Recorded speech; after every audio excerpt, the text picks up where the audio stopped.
2015, I left my hometown to attend school in Chicago. As I settled in, I grew to fall in love with the city, its history, and its people.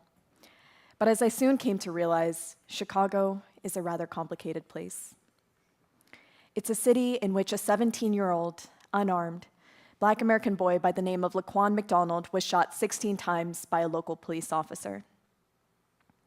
That officer only received 7 years as punishment. But without the dashcam video of the incident, there likely would have been no accountability at all. That video was released just 3 months into my freshman year on campus. And in the following years, I saw my local community organize around the tragedy and advocate for a more humane system of policing. And by the time I was a senior in college, I knew that I wanted to use my time and energy to help reform this broken system. And so, my friend Leslie and I cold called our local public defender's office. I thought public defenders were superheroes. They represent 80% of all criminal defendants in this country, and they uphold the constitutional right of every American to receive their legal due process, regardless of whether or not they can afford a lawyer.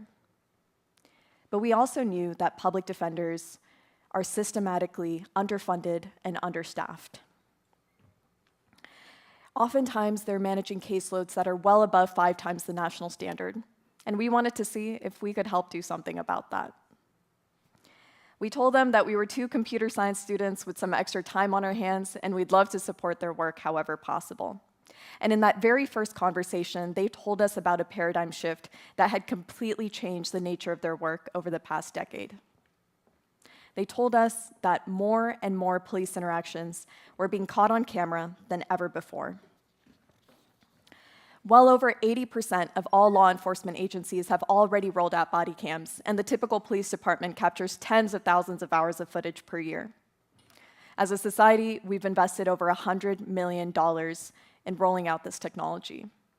But we failed to ask the question, how does this actually lead to greater accountability? What most people don't realize is that the current system to actually analyze this data is broken. Every public defender we spoke with told us that there was no way physically possible for them to review the sheer volume of video they receive. The typical case today can include many body cams from different officer perspectives, months' worth of jail call recordings, interrogation videos from multiple witnesses. And these attorneys have to make sense of all of this data while managing immense time constraints and hundreds of cases. But we also knew that reviewing this data is critical, because it reveals information oftentimes not captured in official police reports. It reveals information that could redirect people's lives away from incarceration. It reveals information like what had happened to Laquan McDonald 10 years ago. Hi, my name is Devshi, and I'm one of the founders of JusticeText. My team and I have built powerful AI technology that can distill thousands of hours of footage into critical insights for these attorneys. Our software transcribes this video in a matter of minutes, and we use machine learning to automatically flag key moments in any given police interaction. As a public defender, I can now jump to the exact moment my client was Mirandized, administered a field sobriety test, or placed under arrest. We allow these attorneys to decode a wide array of proprietary file formats, which are often created by monopolistic jail call providers and body cam manufacturers. And our latest release is an LLM-powered AI assistant, which we call Miranda AI. Miranda can analyze an entire case folder's worth of discovery within a matter of seconds. The tool has been used to build complex case timelines, highlight inconsistencies across witness statements, and detect leading questions in police interrogations. Ryan is an investigator out in Tennessee who used Miranda AI to find evidence that the police had used the controversial Reid interrogation technique when speaking with his client. He told us that the tool's analysis was spot on, and their team had previously spent thousands of dollars consulting an outside expert for the same conclusion. In a world where public defense teams are so strapped for resources, it's been incredible to see how this technology can add much-needed capacity. We started as a small school project, and today we're serving over 60 public defender offices across the country. Our partners include major cities like Portland, Houston, DC, and Riverside. And I'm also so proud to share that earlier this year, we rolled out JusticeText to every single public defender in Massachusetts and Tennessee. Over the past year, we've processed over 50,000 hours of footage, which have been used to dismiss charges and reduce sentences for countless defendants. Here's just one example. Earlier this year, the MIT Technology Review published a feature story on an incredible Wisconsin defense attorney named Jessa. She used JusticeText to uncover evidence of serious police misconduct that was buried under hours and hours of footage. 40 hours of body cam had been dumped on her desk just a couple days before a critical hearing. She ran that video through our platform and found that the lead detective had actually destroyed evidence intentionally that was advantageous to her client. This led her to file the longest motion she's ever filed alleging police misconduct.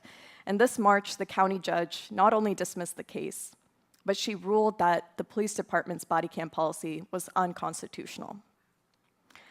This story is particularly special for me because it goes to show just how powerful defense attorneys can be in pushing for structural change within our system, if only given the technology and resources to enable that work.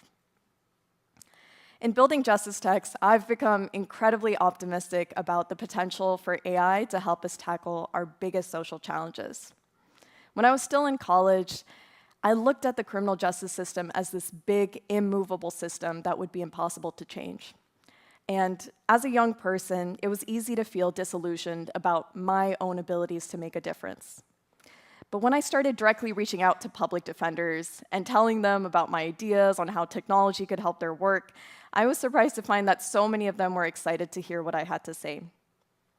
They weren't resistant to change. They were just so overwhelmed and overworked that they didn't have the bandwidth to think about how things could be done differently.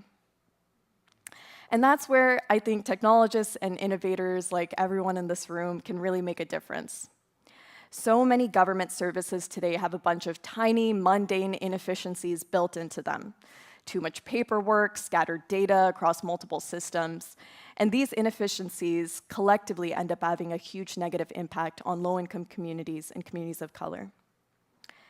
AI technology has so much potential to streamline access to these critical services, and I'm eager to see us all co-create the right solutions. At JusticeText, I'm proud to have built a team that's not only highly technical, but also highly diverse. In a legal system where so much of the technology has been designed to make it easier to arrest and incarcerate, we're trying to build a different kind of future, and we hope every single one of you will join us in that work. Thank you.